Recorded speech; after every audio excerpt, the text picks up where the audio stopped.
Здравствуйте, с вами Салтанат Кудайбердиева, и вы смотрите программу «Реальная экономика». Дать возможность прекрасной половине человечества начать собственный бизнес до 30 лет. В Кыргызстане разработана новая программа развития женского предпринимательства. К слову, средний возраст отечественных бизнес-леди, по данным Минэкономики, находится в диапазоне от 40 и до 50 лет. Если все мероприятия в рамках нового документа будут реализованы, то представительницы слабого пола, пожелавшие заняться собственным делом, получат полную экономическую и финансовую независимость в самое ближайшее время. Однако новость, не успев опубликоваться, уже вызвала неоднозначную реакцию участников рынка. Что не так в новом документе и как должна выглядеть господдержка женщин-предпринимателей? Выясним сегодня, а разобраться в этом нам помогут приглашенные специалисты. У нас сегодня в гостях начальник управления политикой предпринимательства Министерства экономики Кыргызской республики Акылай Коджомбердиева и соучредитель женского форума «Курак», кандидат социологических наук Айнура Сагынбаева. Добрый вечер. Здравствуйте. На днях Министерство экономики вынесло на общественное обсуждение проект новой программы развития женского предпринимательства. Но это уже говорит о том, что профильный орган готов принимать от всех желающих рекомендации, предложения, замечания по новому проекту. Акылай Тураровна, почему, собственно, появилась необходимость в разработке и принятии подобного рода документа? Спасибо, что пригласили. Эта тема очень актуальна. Женское предпринимательство. Я вообще считаю, как тоже представитель. Я не могу не согласиться с тем, что это слабая половина, это очень сильная половина нашего общества. Я хотела бы сказать, что Кыргызстан один из первых в 2012 году мы приняли гендерную программу по гендеру. Чтобы мы до 2020 года мы должны были стабилизировать гендерную политику в нашей республике. Я хотела подчеркнуть, что мы сделали это одним из первых государств Центральной Азии. Программу развития женского предпринимательства мы начали с того, что в прошлом году, позапрошлом году с форумом «Курак» мы провели большую конференцию. И по итогам была финальная резолюция. И там было нам поручено профильному Министерству экономики, так как мы занимаемся политикой предпринимательства, разработать соответствующую программу, именно точечную программу поддержки женщин-предпринимательниц. Мы начали работу, но в связи, конечно, с пандемией наше распоряжение о создании межведомственной рабочей группы оно вышло в феврале месяце, в марте месяце, но из-за пандемии у нас чуть-чуть работа застопорилась. И вот в этот раз, в декабре месяце, мы совместно разработали программу правительства по женскому предпринимательству. Это программа и план мероприятий к ней. А сейчас это на общественном обсуждении, и мы принимаем все пожелания, все замечания. И просто мы хотели разработать именно отдельную программу для женщин. Развитие финансовой грамотности, это именно в регионах. Мы делали упор на регионы. Участники рынка, а именно женщины-предприниматели, действительно очень долго ждали появления нового документа. Но вот когда он появился, почему-то участники рынка остались недовольны, да, Айнура Розбековна?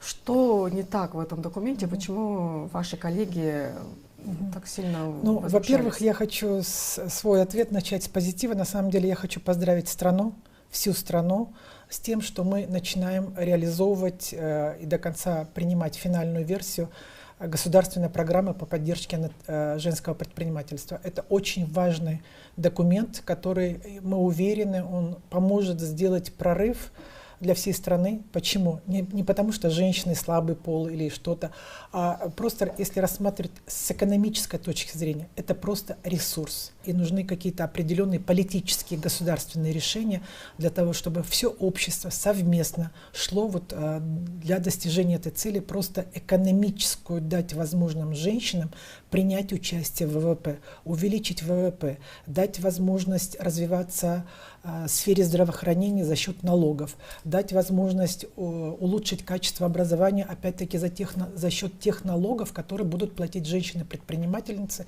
и предоставлять те услуги, которые необходимы обществу. Программа, она разработана, она опубликована. Что не так в этой программе?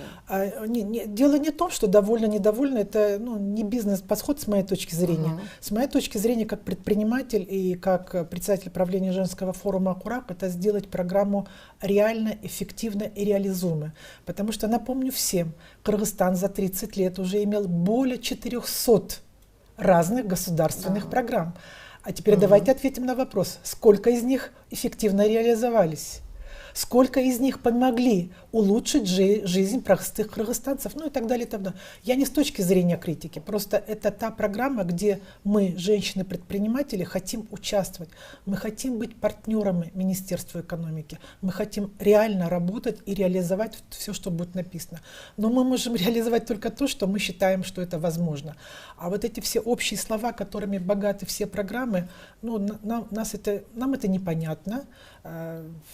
И многие вещи, они просто нереализуемы, потому что нету субъектности, нету конкретики, нету конкретных указаний, параметров, ну и так далее. Поэтому мы не то что недовольны, мы просто предложили свой план мероприятий, который был обсужден почти с большинства бизнес-ассоциациями, с экспертами по гендеру, с банкирами, то есть с бизнесменами. То есть мы очень проделали тоже так же, как Минэкономики. То есть вы параллельно вели работу, получается, не сообща эту программу разрабатывали? Нет, мы сообща работали, мы входим в межведомственную рабочую группу. Сообща работали? Да, но просто мы делали замечания, мы говорили, что вот это не очень нас устраивает, что нету конкретики, что нужно добавить отдельные разделы, ну, например, мониторинг, оценка, это должно быть отдельным разделом. Многие программы поэтому не реализуются, что законы принимаются, ну, в соответствии с программами, но они же не реализуются. А для того, чтобы они реализовались, нужны конкретные механизмы и, самое главное, мониторинг и оценка. И мы готовы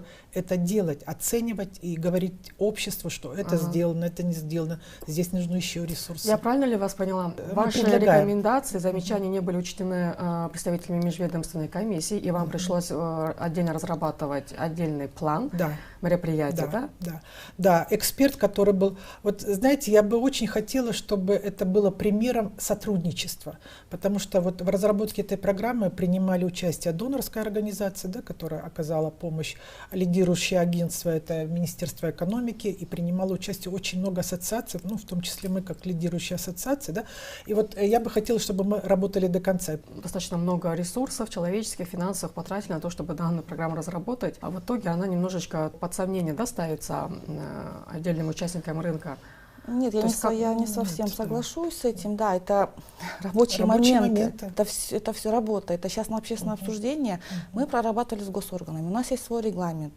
Даже как писать, как, ну, своя есть нормотворческая техника.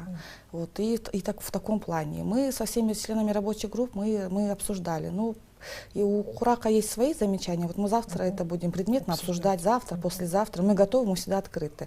Я очень хочу, чтобы вы пришли к компромиссу, не так, чтобы вы отдельно... Мы не сможем отдельно. Нам нужно государство, я скажу по каким параметрам. В эту турбулентность надо усилять именно женское предпринимательство как мощный экономический ресурс. Это весь мир говорит, в том числе и передовые экономики. И мы, Кыргызстан, наверное, не должны отставать. Да? Это во-первых.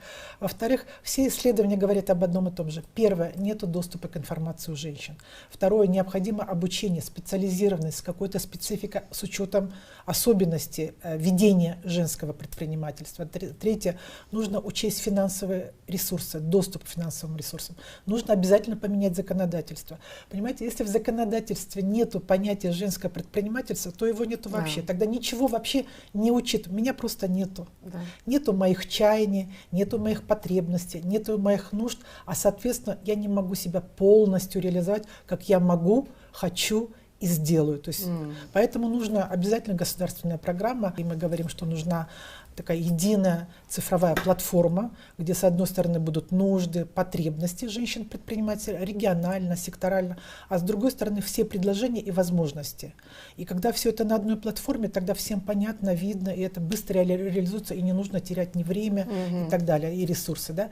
Вообще, эта программа, можно чуть-чуть, то, что вот Айнура сказала, у нас вот в программе общей разработано то же самое, в смысле 3 больших блока. Это первое, это оптимизация нормативно-правовой базы, как Амирджи очень правильно сказала, если нет понятия женского предпринимательства в самой структуре, поэтому и, значит, вот это. Потом второе, это доступ к ресурсам, доступ к финансам. Третье, это образовательное. Просто, может быть, мы как по структуре документов, ну, как вы знаете, у нас свой регламент, завтра мы это обсудим, это направления все одни и те же, потому что одни и те же проблемы.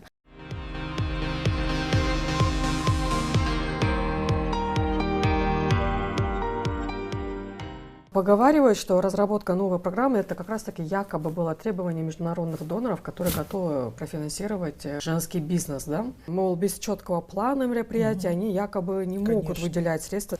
Насколько эти разговоры достоверны, Клайд Ураровна? Я не могу сказать, что требуют и требовали. Они не могут какие-то нашему государству требования, извините, выставлять. Да. Если запрашивать финансирование, то с ЕБРР, с институтом, да, они готовы выделить кредитные средства, кредитную линию. Это очень хорошие будут ресурсы именно для женщин-предпринимательниц, потому что они действительно видят в этом будущее за женщинами, что их надо поддерживать. Вот как раз таки, да, это одна из душ экономик. Да. Ну вот если обратиться к содержанию нового документа, там как раз таки фигурируют достаточно большие суммы, которые исчисляются в миллионах долларов. Да. То есть, получается, если программа вступит в силу, то поддержку получит какая именно категория предпринимателей, Айнура Розбековна? Вы знаете, действующие женщины-предприниматели или начинающие бизнес-вумены? Вы знаете, государственная программа, на мой взгляд, да, особенно когда речь идет о предпринимательстве, и в частности женском, она не должна поддерживать только одну определенный сегмент или категорию. Мы берем женское предпринимательство в целом, то есть это тех девушек, которые хотят начать бизнес, тех девушек, которые еще обучаются и думают, что им делать, и им тоже дать информацию, направление, знания, тем, кто начинает, дать навыки, да, и дать консультацию, и расширить, умножить менторскую программу, которая на сегодняшний день является одной из самых эффективных, и у нас их очень мало. То есть, например, вот сейчас Хурак проводит менторскую программу 45 менти. Мы можем больше, но нам действительно нужна поддержка моральная, политическая, финансовая, партнерская и так далее. Поэтому эти средства, они пойдут и для молодых, которые хотят, и для тех, кто продолжает. То есть эти средства, там, миллионы долларов, да, они будут выделяться как в качестве кредитов или в качестве грантов? Это будет кредитная линия, это еще на льготной основе, да? Естественно, да, потому что и чтобы именно подоплека была, база была. На залоговой или беззалоговой основе? Это потом будут выработаны определенные критерии, и я хочу вас уверить, правильно Айнура сказала, не только для начинающих, хотя это очень важно, и для продолжающих, кто занимается бизнесом, что 10-15 лет для расширения бизнеса, для расширения именно экспортного потенциала женщин. Если она хочет масштабироваться, давайте дадим условия, давайте им поможем с точки зрения маркетинга, с точки зрения экспортирования. Нужен только системный подход. То есть эта данная программа систематизирует всю эту работу, которая проводилась до, получается, Совершенно верно, да. Клайд Ураровна, вот вы пишете в этом документе, что женщины, которые занимаются предпринимательской деятельностью, они не получают необходимой поддержки со стороны своих мужей, да, родственников, детей и так далее. Им не хватает просто времени заниматься бизнесом, потому что им нужно вести домашние дела, нужно ухаживать за детьми, за родственниками, за мужем. Как эти трудности будут преодолены в рамках нового документа?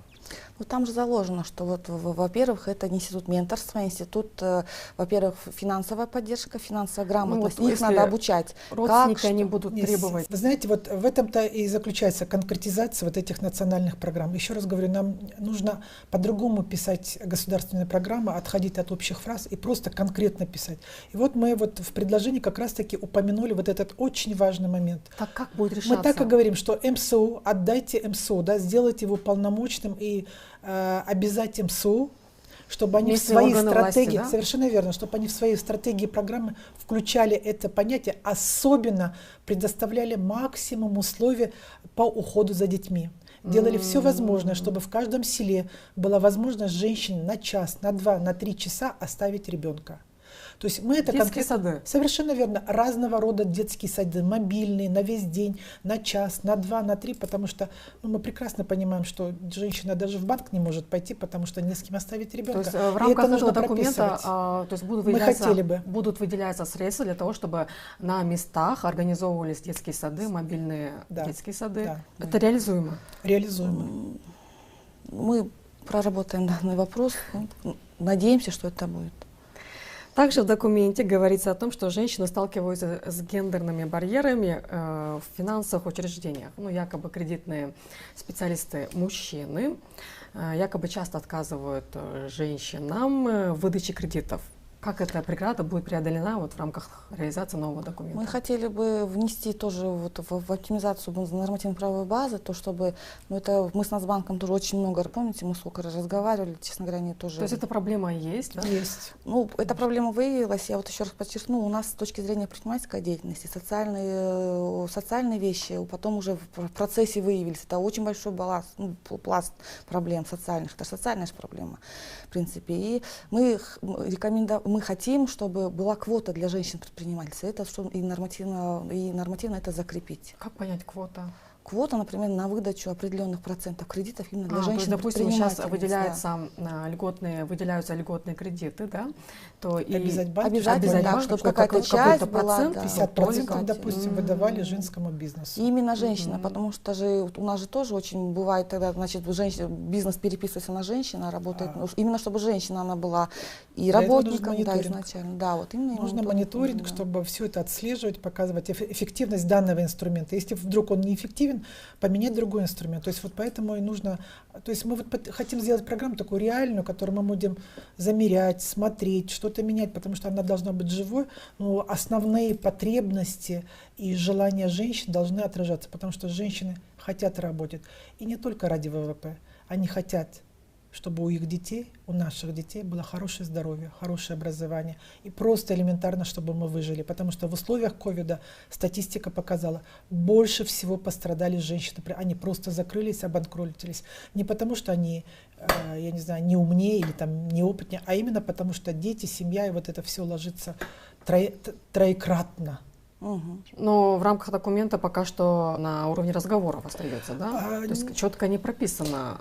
Нет, мы у себя в наших планах действий как раз-таки конкретизировали вот эти аспекты. То есть, получается, вот вы общую программу разработали, а конкретику дорабатывали, да? Я скажу, чтобы совсем было понятно, значит, Минэконом, да, под лидерством, под руководством Минэконом, совместно с межведомственной группой, куда вошли бизнес-ассоциации, эксперты, и госорганы, да, безусловно, разработали программу. Но она не была, на наш взгляд, доведена до логического конца. То есть там 1-2 дня мы немножко опоздали, да, вот с обсуждением. Поэтому была опубликована та программа, которую вы прочитали, и через день мы, вот как и обещали, всей межведомственной группе мы сказали, давайте мы не будем 5-6 раз предлагать, потому что мы предлагаем, там, делаем замечания, мы сказали, давайте мы уже сделаем свой план, а потом будем смотреть и дорабатывать, и как-то, может быть, симбиоз делать, может быть, ее оттачивать и так далее, потому что идеально вообще ничего нет, да, поэтому есть только стремление. Поэтому разница в том, что, на наш взгляд, мы убрали общие фразы, или там, где вообще просто, вот, особенно вот в разделе финансов, да, и законотворчества, там общие фразы, которые относятся ко всем вообще. Мы это конкретизировали, мероприятия сделали более точечными, более конкретными, вот, и завтра мы будем обсуждать все это. Для женщин, мне кажется, самоутверждение, самосовершенствование, это заложено в крови, это основная цель, и это посыл каждой женщины таков, да, даже в семейной жизни. Мы можем много дел одновременно делать. Да, конечно. Единственный вот вопрос, Айнур Розбековна, не останется ли этот документ на бумаге? Дело в том, что я вас сейчас просто пример приведу. У нас есть закон, который, к примеру, обязывает политические партии отдавать как минимум 30% мест в партийных списках кандидатам женского пола. Но на практике, как мы видим, женщин все равно мало. Ну, вы знаете, хороший очень вопрос, да, особенно в условиях, когда правительство меняется и очень часто, конечно, риск такой очень большой. Поэтому мы так сильно переживаем за эту конкретную программу, потому что она первая, мы хотим, чтобы она была реализуемая. И мы, еще раз говорю, как организация, мы берем на себя ответственность и хотим ее тоже сореализовывать и быть партнером. Если мы будем партнерами, и если все будет услышано, то мы берем партнерство, потому что мы подписали меморандум. Женский форум в общем, будете следить, мониторить. Конечно. В общем, мы будем реализовывать эту программу в том числе. У нас все документы у нас под чутким руководством, под чутким соавторством с бизнес-ассоциациями идут. Поэтому мы никогда сами мы не выдвигаем, мы сами ничего, мы обязательно советуемся, обязательно процесс обсуждения у нас идет. Ни один документ мы в кулуарах мы не принимаем в Министерство экономики. Ну, давайте будем тогда подводить итоги нашего обсуждения. В ходе нашего обсуждения стало ясно, что рынок нуждается в этом документе. Да? Сильно. Единственное, нужно четко определиться целевыми индикаторами достижения ожидаемых результатов результатов. верно. Сегодня они немного размыты. Каковы Они ваши не размыты, дальнейшие, Салтанат, они каковы ваши надо дальнейшие шаги? конкретизировать. Ну, Завтра мы обсуждать будем, да, и мы будем Дорабатывать. Дорабатывать? вести переговоры, обсуждать, дорабатывать и приходить к оптимальному варианту для того, чтобы она была реализуемая. Нам нужен прорыв. Мы загнемся, нам нужен прорыв. Да, у нас еще другие ассоциации есть, например, Лихпром и другие. И мы тоже и будем максимально, не только с одной ассоциацией, мы всех привлечем и сделаем максимально документ хороший, который действительно будет работать. Конечно, всех да. участников Регионов, секторов, потому что секторов у нас много где. Чтобы главное, чтобы не затянулось это обсуждение из-за того, что у вас будут разные позиции у каждой ассоциации. И сразу скажу, идеального ничего не будет, есть только стремление, но какую-то программу надо принять максимально, учесть все интересы всех бизнес-ассоциаций, всех игроков на этом А если поле. дедлайн какой-то? У нас допустим, до только какого общественное обсуждение, месяц оно месяца, идет. да, и после месяца уже да. окончательный вариант. И у нас еще согласование по министерствам и ведомствам, там тоже будет замечание, по структуре документа. Да. То есть это сколько по времени еще продлится? Месяц-два, наверное. Месяц-два. Да, И вот я очень надеюсь, что вот на этих обсуждениях, если мы договоримся о каких-то стратегических таких важных моментах, то правительство, Минэконом успеет подать на тот ресурс, который заморожен, и 1 марта его просто заберут, потому что правительство не реализовало эти деньги. В 2013 году японский фонд по сокращению бедности совместно с АБР делали прям программу и выделили определенную сумму денег по целевому назначению. До сих пор эти деньги стоят у страны. Представляете, это остаток $500 000. Это большие деньги. Ну, остается месяц. Но надо успеть. Опять-таки... Минэкономики. Ну, это финансовый вопрос Министерства финансов, поэтому я... заявку кто должен подавать? Минэконом. Завтра мы можем Да, обсудить. давайте завтра обсудим. Давайте завтра мы обсудим, я, честно говоря, прям детали я не могу видите, говорить поэтому сейчас. нужно обсуждение для того, чтобы учесть все интересы, все ресурсы и сделать их эффективными. Я очень надеюсь, что если эта программа все-таки вступит в силу, да, с учетом интересов всех участников этого рынка, она станет такой некой палочкой-выручалочкой для всех женщин Кыргызстана, которые пожелают заняться собственным делом, а не только для отдельной категории женщин-предпринимателей. Да, для всех. Вам спасибо за ваши ответы и за участие в нашей программе. А я напомню нашим зрителям, сегодня у нас в гостях были начальник управления политики предпринимательства Министерства экономики Кыргызской республики Акылай Кожомбердиева и соучредитель женского форума «Курак», кандидат социологических наук Айнура Сагынбаева. Всего вам доброго. Спасибо, Салтанат. Спасибо. До свидания. А с вами была Салтанат Кудайбердиева, и вы смотрели программу «Реальная экономика». До свидания.